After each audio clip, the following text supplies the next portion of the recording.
Haleluya, kita tiba pada hari yang ke-40 dari 40 hari doa bersama. Puji Tuhan, saudara-saudara bisa tekun dan mengikuti doa-doa ini sampai hari yang ke-40. Dikatakan bahwa apapun yang dikerjakan dengan tekun 40 hari akan menghasilkan perubahan, akan menghasilkan mujizat, karena Allah juga menggunakan 40 hari untuk menurunkan hujan pada masa perjanjian lama, ketika dia mau menghancurkan dan membinasakan semua yang hidup. Hujan turun 40 hari 40 malam, semua makhluk hidup mati. Hanya orang yang masuk di bahtera itu yang selamat. Musa 40 hari 40 malam di atas gunung. Kita menerima peninggalan hukum Allah, 10 hukum Allah yang ditulisi oleh jari Allah. Karena ada hambanya yang setia 40 hari 40 malam. Dalam 2 kali 40 hari 40 malam ada di atas gunung. Yesus Kristus juga menggunakan 40 hari 40 malam untuk berpuasa. Dan ia dapat menyelesaikan tugas pelayanannya dengan gemilang. Mari kita gunakan rumus ini juga dalam hidup kita. Dan kita sudah tiba di hari yang ke-40. Mari kita merayakannya. Tema firman Tuhan pada hari ini adalah Yesus penyembuh. Puji Tuhan, puji Tuhan. Saudara, masih juga dalam 40 hari kalau saudara melihat purpose driven life, juga menggunakan teori 40 hari. Kita bersyukur gereja kita menangkap ini. Dan kita mau merenungkan firman ini bersama-sama di hari yang ke-40. Kita berdoa sebelumnya. Tuhan, terima kasih. Terus berbicara ke dalam hati kami. Dan terima kasih renungan ini masih kami bisa dengar dan putar ulang. 40 renungan dalam 40 hari akan mengubah hidup kami dan gaya hidup kami berdoa dan mendengar firman-Mu. Berkati firman-Mu ini dalam nama Yesus. Amin. Ya, saudara, dalam perikop ini diceritakan tentang Kristus yang menyembuhkan hamba seorang perwira dari penyakit lumpuh. Penyembuhan ini dilakukan di Kapernaum, tempat tinggal Kristus saat peristiwa itu terjadi. Kristus pergi berkeliling ke berbagai tempat untuk melakukan perbuatan baik, dan ia pulang untuk berbuat baik juga. Setiap tempat yang ia kunjungi merupakan kesempatan yang lebih baik lagi baginya untuk melakukan perbuatan baik. Perwira itu ingin Kristus menyembuhkan hambanya, dan Kristus berkata, "Aku akan datang menyembuhkannya." Jadi ia bersedia menolong melebihi apa yang diminta atau dipikirkan perwira itu. Perhatikanlah, Kristus seringkali melakukan sesuatu melebihi apa yang diharapkan oleh orang-orang malang yang memohon kepadanya. Salah satu mahakarya Allah bagi orang percaya adalah Yesus sebagai penyembuh yang berkuasa. Kesehatan merupakan bagian penting bagi seorang hamba Tuhan dalam melayani.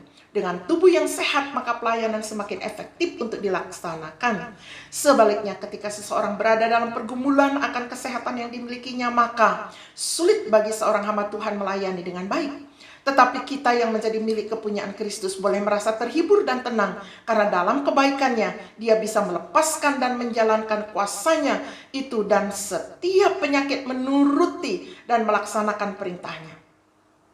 Setiap penyakit ini ada di bawah kendalinya dan dipakai untuk melayani maksud anugerahnya.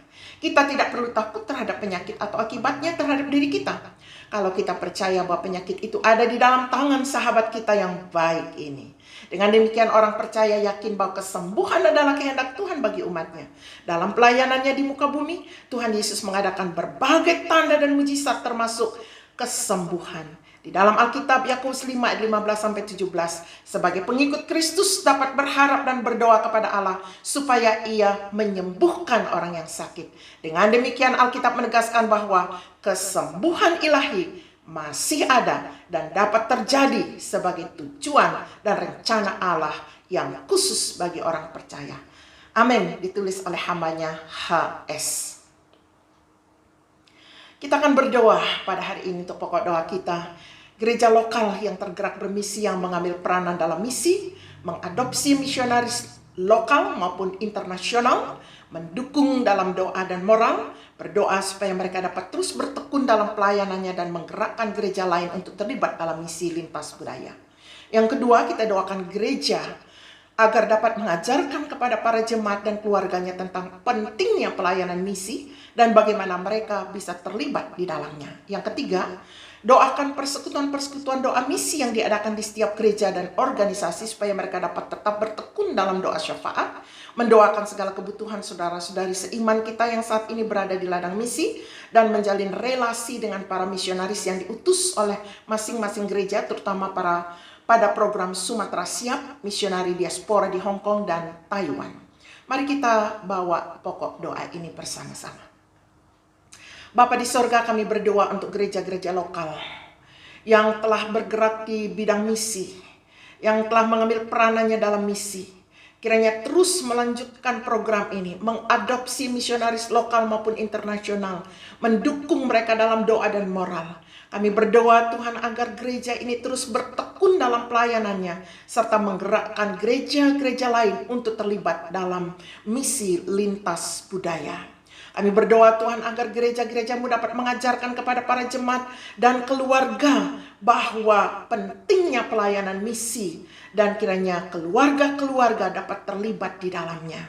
Kami berdoa juga Tuhan untuk persekutuan-persekutuan doa misi yang diadakan di setiap gereja dan organisasi. Kiranya persekutuan ini tetap dapat tekun berdoa dan bersyafaat, mendoakan segala kebutuhan dari saudara-saudari seiman kami yang saat ini sedang berada di ladang misi, dan kiranya dapat mereka menjalin relasi dengan para misionaris yang telah diutus ke masing-masing tempat itu, dan kiranya program dari Sumatera Siap juga dapat teradopsi dengan baik, juga misionari diaspora di Hong Kong dan juga di Taiwan.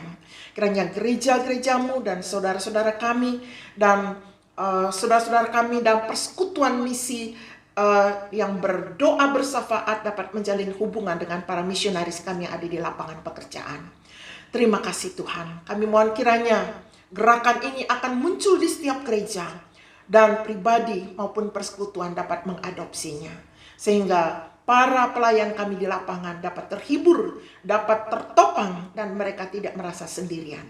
Ini doa kami Bapa. Kami percaya Engkau mendengar dan mengabulkan. Kami akan melihat gereja kami bangkit dalam misi sampai di pelosok-pelosok dalam nama Yesus. Amin.